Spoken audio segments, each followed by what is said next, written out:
What is up, explorers? Yo! So, ayun, ngayon lang ako nakapag-intro kasi madilim pa nang umalis ako sa bahay. So, ayun, may pupuntahan tayo. Nandito ako sa parteng Nuvali. So, pupunta tayo sa Marcos Mansion. Hindi ko pa kabisado yung daan. Hindi ko pa alam kung gaano kataas yung mga ahon. Pero sabi ng iba, hindi naman daw ganun kataas. So, yun, tingnan natin. Tapos, pinabala ko na pagkatapos sa Marcos Mansion, didiretso ako sa Tagaytay.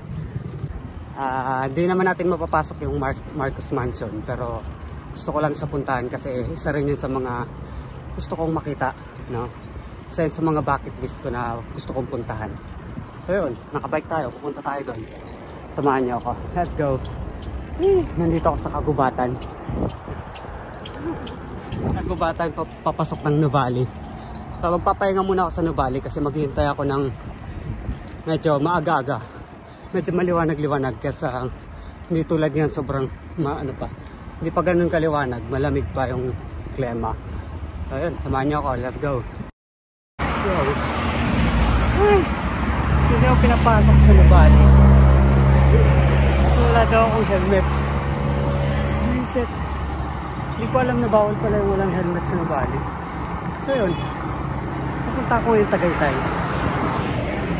Binabaybay ko ito papunta ng Tagaytay nga. Walang ibang daan papunta sa Marcos Mansion. Kundi doon. Ayoko naman lumusong sa red car. So yun, bahala na. Kita-kita na. Naparaban ako. Ahon lusong. So mas marami ako. Ahon na naman ako. So tayo na. Ang bigat, yung unang lusong papunta ng Tagaytay, grabe, sobrang bigat. Kailangan ko tumayo.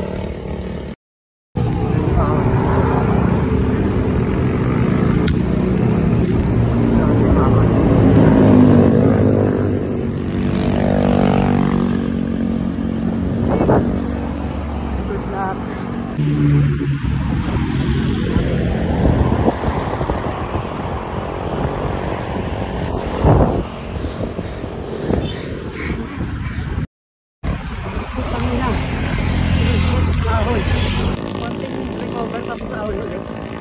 Layo.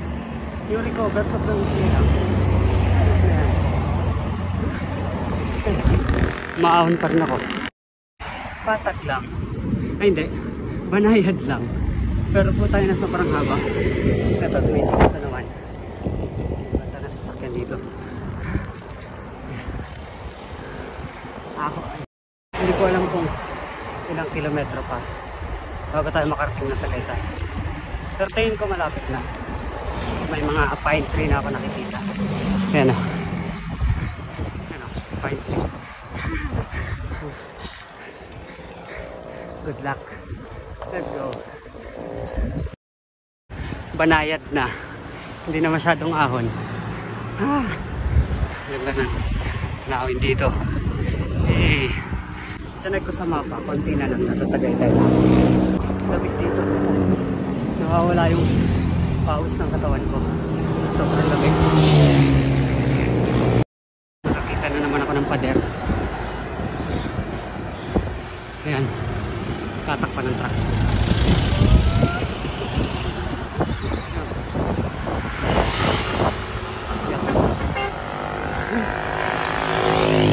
Good luck.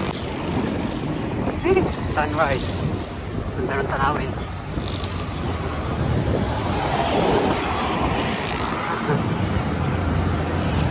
Aahon ulit. Tangi na walang katapos ang ahon. Ganda dito. Ayokong tumukot kasi ang hirap mag-recover. Pagbabalik ka sa ahon ulit. Kaya hanggat maaari, papadyak ako habang kumakain. Malapit na tayo. Konti na lang. Ramdam ko ng Tagaytay. Na-flat. First time ko magpapalit ng, ayun o, magpapatch ng dito. So, mag-flat yung aking bike. Katutok ng pako. Bahala na. Let's go, palitan natin.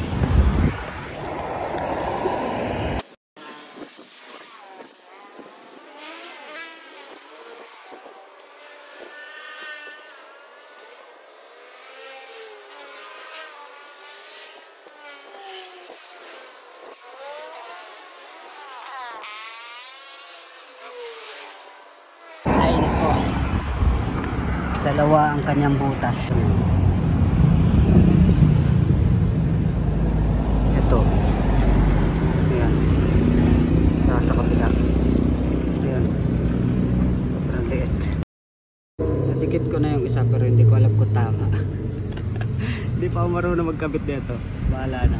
Kasi didikit ko pa yung isa. Ayan. Pinapatuyo ko yung ito. Ang inang yan. Napakamalas. Tamang lakad. Tamang lakad. Maghanap tayo ng vulcanizing kasi hindi na vulcanize. Hindi ko naayos yung paglagay ng patch. Ng patch kit. Kalungkutan. Kabuisit na. Vulcanizing shop. Ako lang din yung gumawa. Ako lang din ayos yung bike ko. Kaso, problema, hindi pa rin siya naayos. Ngayon, pupunta tayo sa bike shop. Bili tayo ng interior. Kasi, sumisingaw pa rin yung gulong ko. Shit. Ang oras na. Ay, nako. Ito po yung organizing shop. Let's go. Napakaganda ng view. Dito yung paan. Hindi makita. Shit. Ang dami nangyari. Bilaw na interior. Tapos butas din yung nabili ko. Tapos pinalitan. Puta. Puro kamalasan yung rides na. Nandito na ako sa Tagaytay. Pero pupunta pa ako dun sa may pinaka-center ng Tagaytay. At nakita ko itong kaya ako tumigil dito. Ayan. Ganda. Lusong tayo.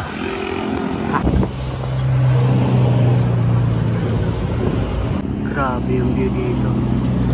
Kita niyo yan. Nakita ko yung taal. Hey! Napakasarap tingnan.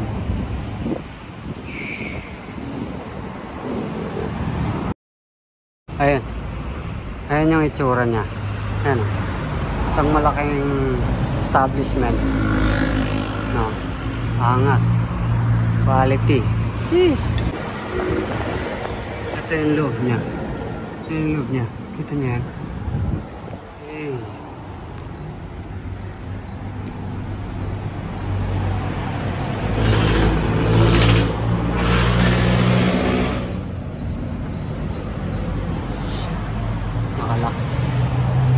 Nakalaki yung mga pintuan niya pero maghanap tayo ng ibang daanan para makapasok tayo sa loob para makita natin kung ano yung tsura sa loob. Tara, sakit natin. Kiyatan pa dito kabila.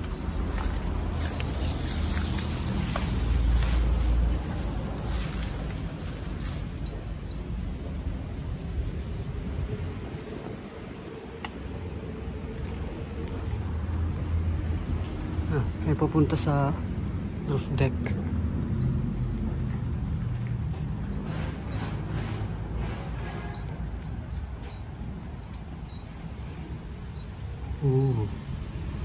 Yung daanan papasok. Bukas. Yung hagdan dun pataas. Sa baba, bukas.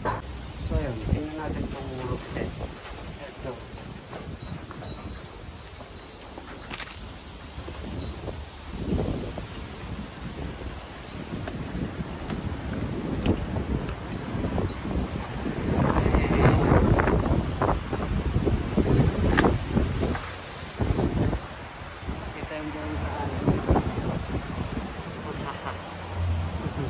Kalain mo yun, may napasok pa tayong abandon. Kaya baba tayo. Makikita tayo ng tao dito. So yun. Check natin yung papasok dito sa baba. Tapos check natin yung paakyat dun sa labas. Tara. Samahan niyo ako mag-explore. Hindi lang to rides, no? Hindi lang puro kamalasan na. Hindi lang puro kamalasan na rides yung nangyari sa atin. Kundi may nagawa tayong maganda.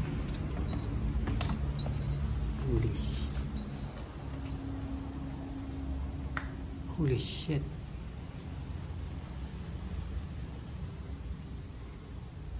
Basement. May pinto dyan. Tingin ko yung nasa kabila yung daanan yan. May gagamba. Huwag na. Atras. Tara, check natin yung kabilang pasukan. Tapos, akit tayo sa taas. Ay, sa loob. Tapos tayo sa loob. Let's go.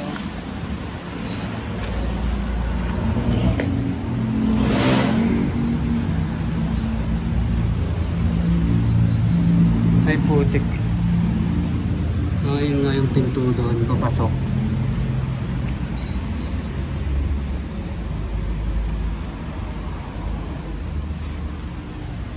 May natutulog dito. Merong mga damit.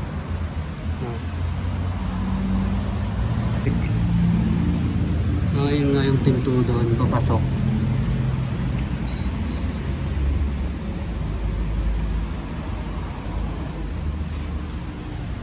May natutulog dito. Merong mga damit. So ayun. Ito lang siguro yung ano natin. Makikita dito. Pero check natin tong pataas. Akitin natin.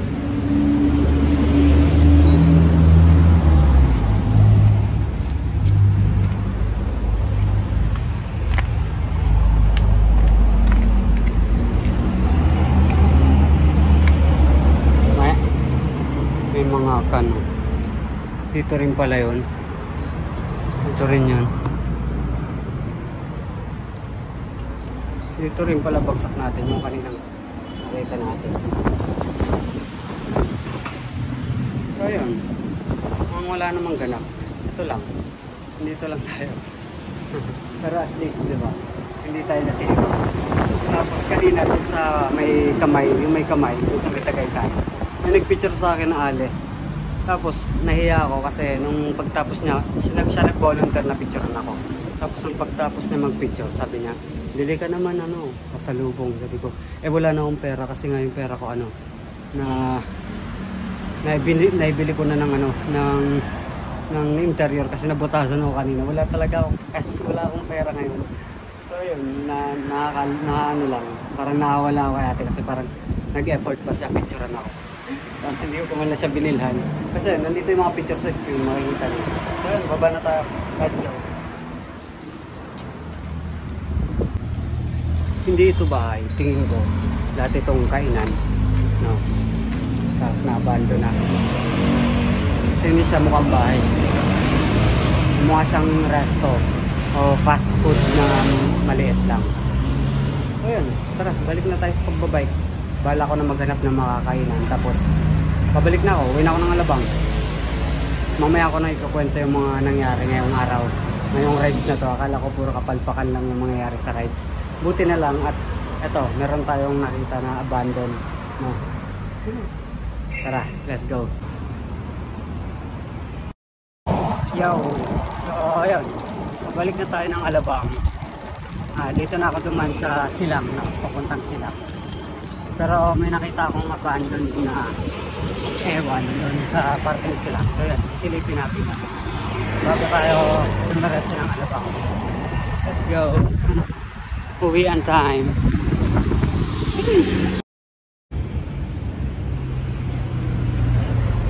Ganda ng view dito. Sheesh. So yun, pahinga lang ako dito. Di ko na nadaanan yung sasabi kong abandon na isa pa. Kasi pagod na ako. Gusto ko na umuwi. Ayun. So ayun, hanggang dito lang yung vlog natin. Next time na lang ulit. Saan naman tayo mapupunta na? Saan ka mapapadpad? Ayun. Kita-kits next time. Guys, ayoko na mag-video. Ayoko na mag-video pa uwi kasi puro lusong na to. Ang sarap kami ng lusong pa uwi. So, kita-kits next time. Peace. So yun, nandito na ako sa Bermosa. No. Dito na ako dumaan, hindi na ako pumunta ng Bacoor. Saka sobrang init kaya nagpapahinga ako ngayon dito sa may Hihim. Kasi napapagod ako mag-bike sa sobrang init. Grabe. Alauna ng hapon na. Ay nako, ang dami nangyari kanina. Akala ko yung rides na yun, walang kwenta, wala nang mangyayari. Grabe, gusto ko na umuwi kanina nung naplatan ako. Nabutasan ako, ganito kahabang pa ako, ganyan kahabang pa ako yung nakatusok sa gulong ko. Tapos, ang problema ko pa, dinikitan ko siya ng patch kit. Hindi naman naging effective kasi masyado atang maaga nung idinikit ko, hindi pa masyadong tuyo yung glue. So, dami nangyari. Tapos bumili ako ng interior. Naglakad pa ako papuntang bike shop. Bumili ako interior. Hindi, bago yun. Naganap ako ng vulcanizing. Ang layo ng nilakad ko bago ako nakahanap ng vulcanizing shop. Tapos pagdating ko sa vulcanizing shop, ako lang din pala yung gagawa. Kasi si kuya, sabi ni kuya ayaw daw dumikit ng pang-vulcanize niya. Isa pa sa nakakabad trip lang sa vulcanizing shop. Kasi ako pa nagtanggal ng gulong. Tapos nung hindi niya na idikit yung pandikit, idinikit ko ulit. Ginawang ko ulit ng paraan. Yun, ano siya, naging okay ng konti pero sumisingaw. Pero mabagal yung pagsingaw ng butas. So kaya nagbike ako papuntang bike shop. Bumili ako ng interior. Tapos pagdating ko dun, bumili pa ako ng interior. Pagsalang ko ng interior na bago, butas din. Sobrang dami nangyari kanina, nakakainis. Akala ko wala nang mangyayari. Buti na lang. Naging sulit pa rin dahil sa view dun sa Tagaytay. Nakapag-explore pa tayo ng abandon. So yun, hanggang dito lang yung vlog natin. Magkita-kita na lang tayo next time. Pangalawang outro.